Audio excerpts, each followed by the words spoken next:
welcome. It's lovely to see you again. Hope you've got a lovely cup of tea.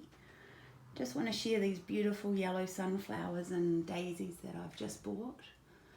Yellow is your solar plex, that's your gut instinct, that's where we create things from. So I was drawn to these beautiful yellow flowers. And the blue is communication. So creative communication feels like what I'm doing, so these flowers seemed perfect. And let's just quickly have a look at this. This was the underlying energy of the reading that I did yesterday, and due to my fluster and pushing stop on the video a couple of times, I didn't remember to share this. So Marama, the moon goddess. The moon card is all about illusions, deceptions, things going on in your unconscious and your subconscious that your conscious just is not even aware of. So intuition, you've got to just use your gut in these mysterious times. So I believe that's what would have ended yesterday if I hadn't have got myself into a fluster. Here's something I've written down here: sunny day, saving up for the things that money can't buy. I've never heard of sunny day until a week or so ago, and the person that moved into the house next door to my mum and dad's told me all about him after meeting his brother in our driveway, who has been a friend of mum and dad's for 30 or 40 years. And I listened to the song, Saving Up for the Things That Money Can't Buy, and it's got a great beat. It's just a great song, and it makes me feel good inside. So I'll pop the link in. And Sonny, hope you're up there and having a great time. I want to talk about the bell curve as it relates to mental health and just share something that was shared with me. I was in a situation where I was really worried that I was not going to be able to afford to keep my house and I was going to lose my home. And I went and had lunch with a friend of mine, and I shared this with her. And the first thing that she did that helped was she acknowledged that, yes, Kelly, that is a possibility. That is a possibility. That felt so good. So having my fear validated. Not having anyone tell me that my gut instinct was wrong. That was such a gift. Yes, Kelly, that is a possibility. And then she brought me back to the bell curve. And, obviously I've just hacked this together here and it might not be perfect or whatever. But what she did was she pulled me to things around extremes, and she's like, yes, those are extreme things that could potentially happen, but there's all of this sort of 99% of other things in here that could also happen. Yes, it is unlikely, but it's possible. You could potentially pick up a lotto ticket walking down the street next week and win $10 million. Yes, potentially, but highly unlikely.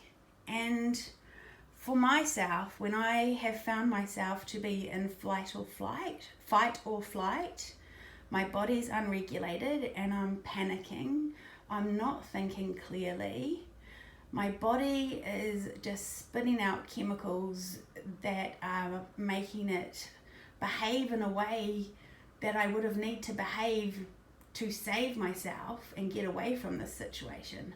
Not make decisions life-changing decisions. That's not what that stress and that cortisol in your body is for. It's to get away and get safe. And once you're safe, that is when you make your life-changing decisions.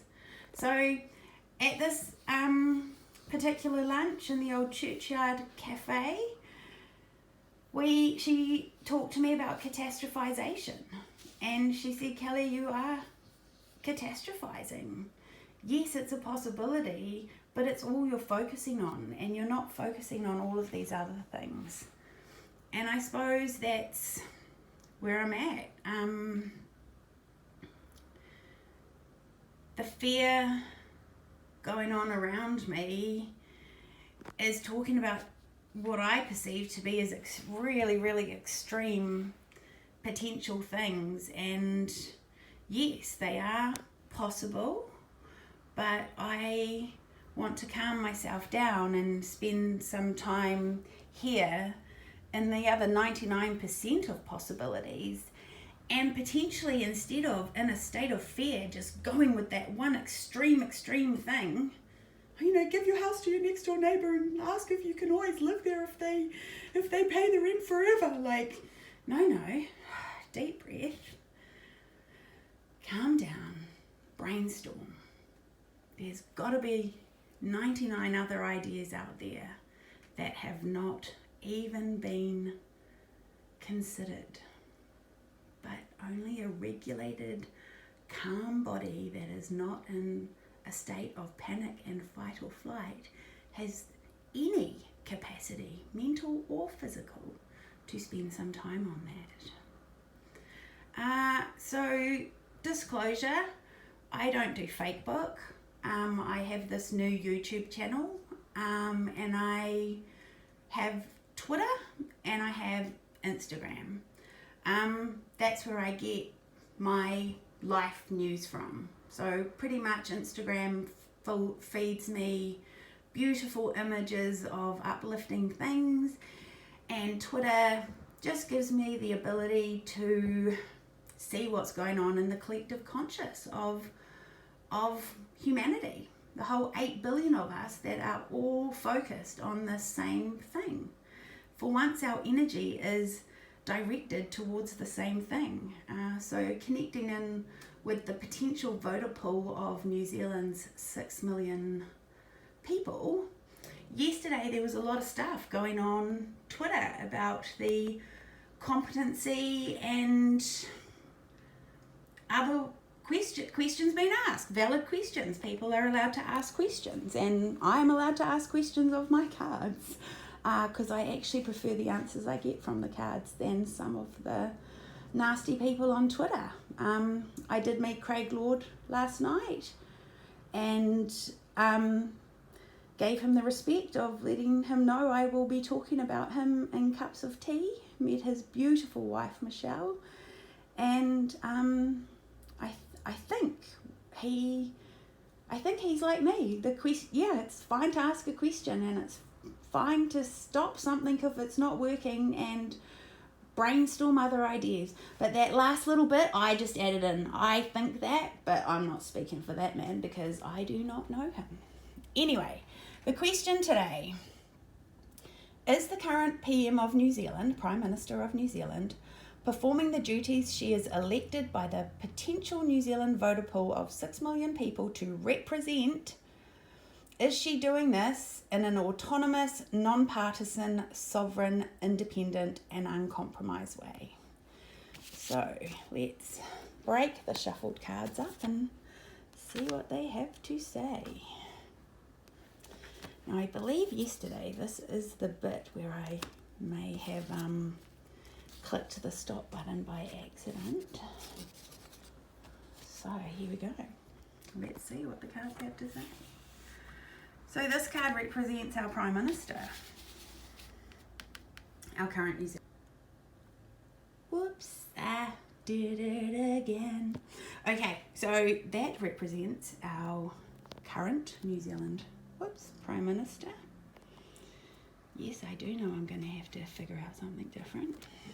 That's the duties. Is she performing them in an autonomous, non-partisan, sovereign, independent, and uncompromised day. I think the day of judgment is coming, and we're all going to find out. What is the past? Juggling. And what is going on between the current Prime Minister and the people of New Zealand? The Nine of Cups, the independent woman. Okay. The outcome. Six of Cups. Simpler times. And some advice to get there. Nine of Wands, hold thy ground. And the Four of Swords, surrender, give up, retreat. But only know that 3 of the things you were worrying about are real. 1 is not. None of this is inevitable. So what do I see? This I see as our Prime Minister, the Four of Cups. I'm just going to say it, sulky energy, not happy. Used to all the adoration, used to being loved and adored and unquestioned. And yet this day of judgment is here. So what is going on is the Nine of Cups, the Nine of Pentacles, the independent woman. I don't need nobody. I've got all my own stuff. I don't need nobody. So I think that's the energy I get. I'm not one of you. That's the energy I get. The past, it was this juggling. What I say, what I do. What I say, what I do. I've been to many magician shows, and eventually the juggly thing always gets dropped. And I believe it has, which is why we've got the sulks and the judgment day. It is all going to be revealed. But yeah, you're winning the game of life, so yeah, sucks to be everyone else. Happy ever after though. We're going back to simpler times. Our communities are going back to helping each other, offering each other things, being kind to each other, and actual real kindness. Not do what I say what I do, and then we can all say that we're kind. Actual true kindness, doing things like this, inviting someone into your home for a cup of tea. And how are we going to get there? Stand your ground. But stand your ground from a love vibration, not a fear vibration. Stand your ground. Don't be afraid. This is not inevitable. And that's what this is. When you lie awake at night and the past is coming back to you, the thing, I thought this, I believed this. Wow, I was wrong. All looks like everything's doomed. It ain't doomed. None of this is inevitable. So yeah, that's what I'd like to leave this with you for today. And I am now going to spend some time in my garden, grounding myself and watching the beauty of my plants being. Because there is so much to learn in nature. And I'm out there with my fairies and my plants every day. See you tomorrow. Bye.